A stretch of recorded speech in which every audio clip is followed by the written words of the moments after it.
What's up, YouTube? Hope you're having a snazzy day.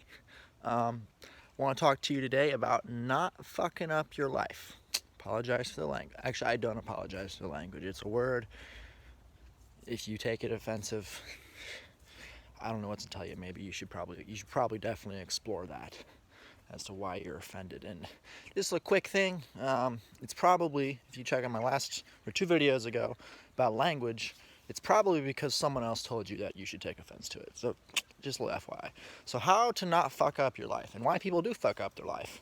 A lot of people don't even realize they do it. So there's a really, really awesome book that was recommended to me by a former mentor called Slight Edge by Jeff Olson. I highly recommend you check it out. And lots of bugs out tonight. What that talks about, it's really simple principle in one sentence. It's the difference between people who are successful and people who are unsuccessful. And all that means, whatever you define success as, money, health, career, family, etc., etc., whatever your success is. The difference between successful and unsuccessful people is successful people do the things that successful people don't, obviously. Okay, so what are those things? And this is the simple part. They're easy to do, but they're also easy not to do. Perfect example, brushing your teeth. It's very easy to just walk away and skip over brushing. I'll do it later. I've done that myself. It's also very easy to take the 2 minutes or 3 minutes or whatever, or even just 15, 20, 30 seconds to brush your teeth. Now, if you're going to do it, you might as well just do it the 2-3 minutes. That's kind of a waste of toothpaste and a waste of time. And I got some good videos coming out about toothpaste. Just you wait. That stuff's going to be, I'll get a little feisty there. But, so things that are easy to do, easy not to do, such as reading 10 pages of a book. So one of the examples that Jeff Olson used in his book, Slight Edge, is something that's easy to do, but also easy not to do, is read a good book versus reading just a fun book. So what does that mean? So he talks about a lady who worked in an airport, I think, and she, let me get my fire going. She was always reading these romantic novels. And Jeff says, well, imagine if instead of just don't even cut out the romantic novels. Just take 10 pages. She reads 50 pages a day of romantic novels. Take 10 of those pages and put them into something that is worthwhile, such as, not that the romantic novel isn't worthwhile, but something that can better her life significantly, such as an investing book or a personal development book, or who knows? There's a million different good things that you can do that are actually productive, And I'm not saying don't have leisure. It's not what he's saying. He's saying invest your time wisely. And he went from being a beach bum. He starts out talking about himself, being a beach bum, to being a multimillionaire, just because he started doing little daily habits over time. Just little daily habits. It's like working out. It's really easy to skip the gym. It's really easy to go, get the cheeseburger, but it's also really easy to not go get the cheeseburger. And me personally, I switched over to vegetarian, but just vegan. And I've noticed drastic changes in my energy, in my health, in my sleep, in my creativity, all kinds of stuff. So this isn't really what I had planned, but I'll just mention it real quick. Another way to fuck up your life is to not be mindful of your eating habits. You're just eating Oreos and cookies and ice cream, and I was this kid for 21 years of my life. I'm 22 now, so I just started a couple months ago, and I can tell you it absolutely has been probably one of the best decisions I've ever made. Because at the end of our lives, it doesn't matter how much money we make, it doesn't matter how many people we impact, it doesn't matter how many kids we have or how many places we traveled. If we're unhealthy, we're unhappy. Because I read a thing, and I think I shared this on a video before, read a thing that if someone, a wise man has 1,000, or a healthy man has 1,000 dreams, a unhealthy man has one dream, and that one dream is his health. So do yourself a favor, take care of your body. Even if it's just going on a walk, as I do out here in the woods. I'm just getting my fire going, going camping. Been doing it the past couple days. It's a lot of fun. I really love the solitude, and writing lots of courses for you guys, which I'll be talking about in a second. So, what are some other ways to not fuck up your life? Well, one of those things you can do, like I said, is health. Another thing is exercise. That kind of goes into health. Another thing is your friends and your friend circle. Now, I love all human beings, and I'll be the first person to say that. I genuinely appreciate, love, value, respect, and am grateful for every single human being on this planet, even the what society would call the evil, destructive ones. And however, that doesn't mean I'm going to be hanging out with everybody, or at least people that I do hang out with that aren't keen on changing their life and changing the reality to what they want. I'm not going to spend very much time with them. Be absolutely kind to them, respectful, courteous, polite, all those things. But I'm also not going to be fake and act like they're not being an asshole or disrespectful to themselves or other people. If they're being disrespectful to other people, especially children, yeah, you're definitely gonna know. I'm not gonna disrespect you, but I'm definitely gonna confront the energy that you're sharing with the world, because that's not cool. So other ways that people fuck up their life, ways that I was fucking up my life, and this is going to be probably the biggest topic of my YouTube channel, my blog, my journey, is what you put into your body. Not just health. Yes, your diet and food, that's very important, and it's just as important as what I'm about to say. But yes, your diet's important, but also the drugs you take. And people think, oh, well, I don't take any drugs, as they drink alcohol. Well, alcohol is a drug. And I'm even going as far as saying that everything is a drug. Every cell phone that I'm using, or social media is drugs, TV is a drug. Going to a theater performance, having sex, eating candy, of course, drinking coffee, and then there's the things that society tells us are drugs.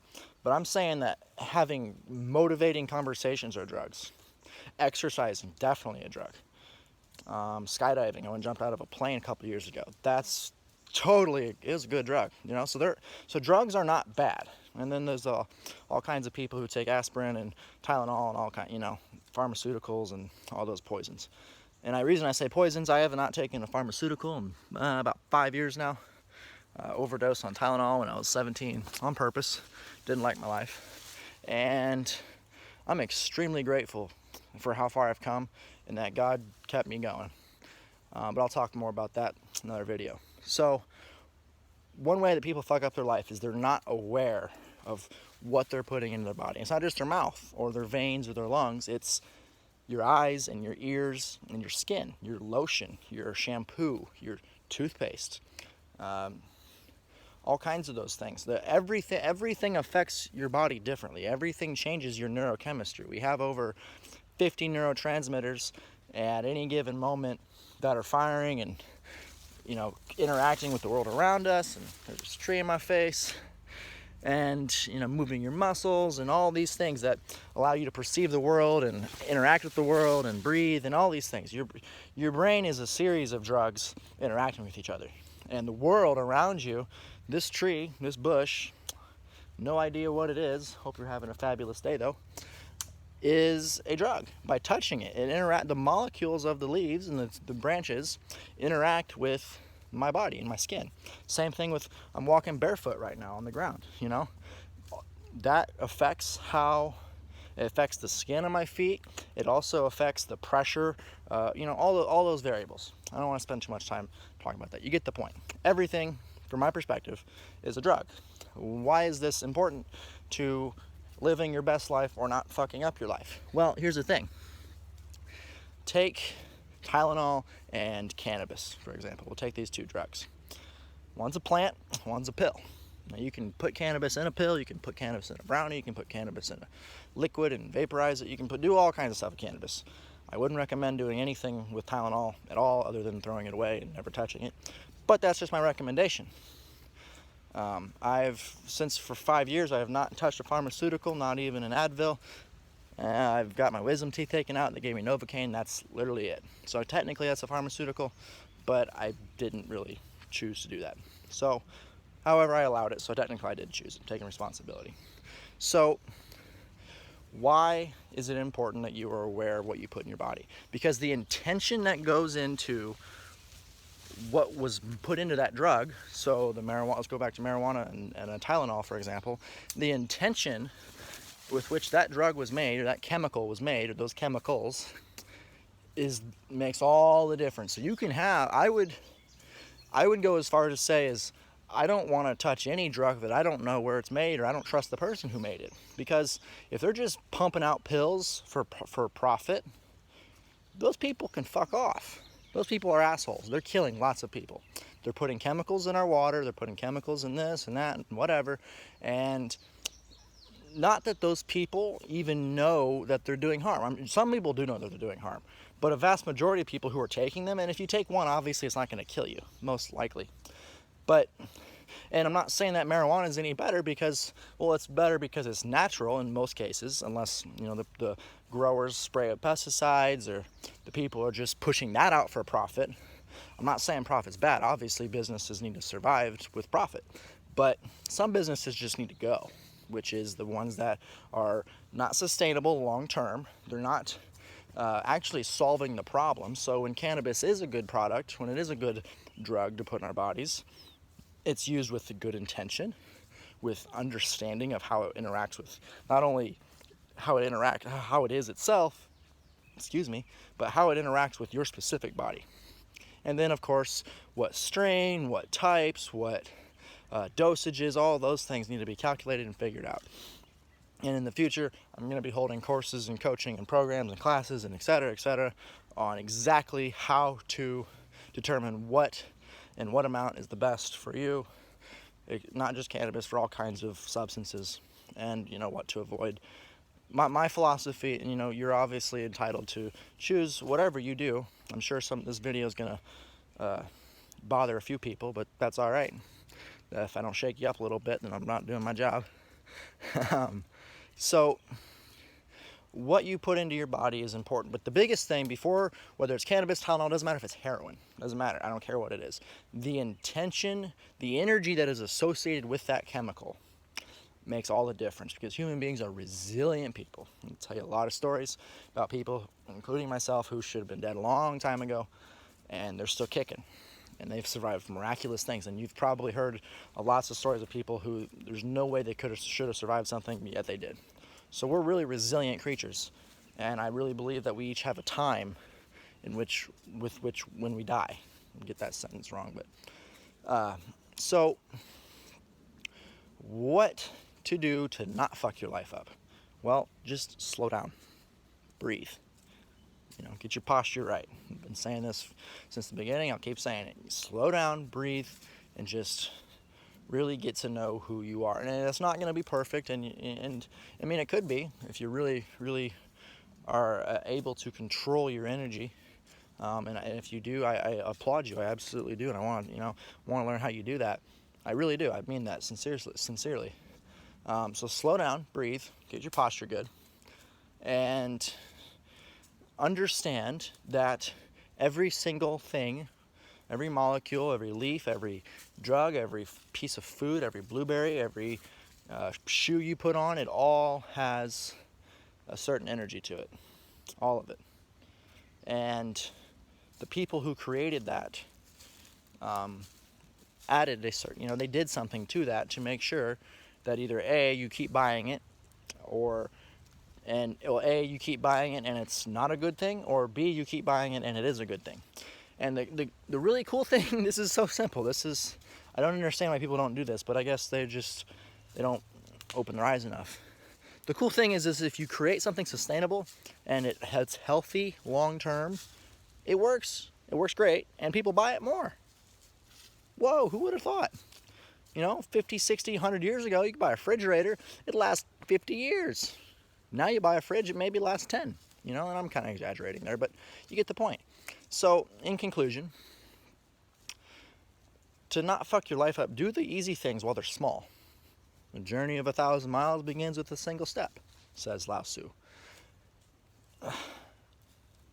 what you put in your body is important. It's not just your mouth. It's your eyes, what you watch, and it's your ears, who you listen to. I'm really, really, really selective as to who I allow to speak into my life, and I don't give tacit approval very easily. Tacit approval is when someone's talking about me or someone's saying something, and I just kind of nod. When you nod your head, and say you just kind of passively agree. That's tacit approval. And so you're teaching your subconscious. You're allowing the objective world to speak into your subconscious mind, and that can make or break your momentum. And I'll talk about momentum in another video. I'll wrap this one up, but just learn to become aware of what you're putting in your body, where you're spending your time, and the little decisions, the little tiny decisions. So like just in the smallest decision, 2 decisions is your posture and your breathing. But of course, brushing your teeth, drinking lots of water, eating fruits and vegetables, all kinds of those things. There's those little tiny details, and then obviously, finding your purpose and creating a life of harmony and balance with the rest of the world.